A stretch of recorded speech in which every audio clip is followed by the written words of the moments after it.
പട്ടിയുടെ മൂഡ് അനുസരിച്ചാണ് പുള്ളി ഷൂട്ട് ചെയ്തത്. പട്ടിക്ക് വിഷമം വന്നു കഴിഞ്ഞാൽ അന്നത്തെ ദിവസം പാക്കപ്പ്. സീരിയസ് ആയിട്ട് നടന്ന കാര്യമാണ്. പടത്തിലെ hero one of the biggest hero ആണ്. പുള്ളിയാണ് അതിന്റെ പ്രൊഡ്യൂസർ. ഞാൻ ഓരോ സീൻ കാണിക്കുമ്പോഴേ പുള്ളി പറയും, മലയാളിയ ഡയറക്ടർ, രാജ് സാർ ഇത് കണ്ടില്ല, ഈ സീനിൽ പുള്ളി 2 മണിക്കൂർ ആ കിടപ്പ് കിടന്നു ഈ ഒരു ഷോട്ട് എടുക്കാനായിട്ട്. കാരണം പട്ടി മൂഡ് ഔട്ടായി.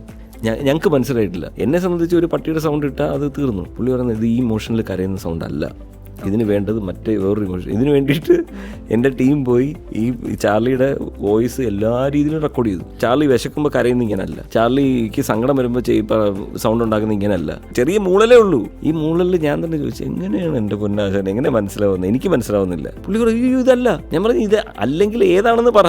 അല്ല ഇതല്ല, പക്ഷെ നമ്മൾ ഇതല്ല. അപ്പോൾ ഈ അന്ന് റെക്കോർഡ് ചെയ്ത പട്ടിയുടെ സൗണ്ട് ഒരു 3 മണിക്കൂർ ലെങ്ത് ഉണ്ട്. ഇത് മുഴുവൻ ഇരുന്ന് കേൾക്കണം. ഇത്രേ ഉള്ളൂ. ഈ സൗണ്ടിന് വേണ്ടി നമ്മൾ 3 മണിക്കൂർ സ്പെൻഡ് ചെയ്യുക. അപ്പോൾ ആർക്കാ ക്രെഡിറ്റ് കൊടുക്കേണ്ടത്? ഡയറക്ടറിന് തന്നെ.